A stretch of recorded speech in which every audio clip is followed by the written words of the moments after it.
Talaga guys, about ah, wala ka man lang kaibigan, may kamag-anak ka man, o malayo sa iyo. May kaibigan ka na hindi mo lang ang pagkakatiwalaan.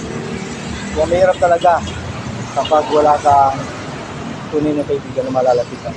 Is na meron kang hinaharap na problema o wala ka man lang mapagkwentuhan. Kaya guys, masarap na tayo ay naglalakad, natutulog kung wala tayong tawag. Kaya mahalaga po yun. Dapat guys, vice versa, meron po tayo respeto.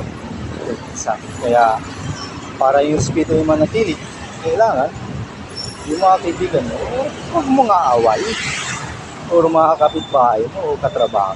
Para yung true friend mo, andyan pa rin. Diba? Nananatili na loyal or concern sa'yo. In case na may pagkabato sa langit at mamagalit ay parang entertainment lang po. Kung tatamaan ay wala na po ako doon kasi wala po tayo.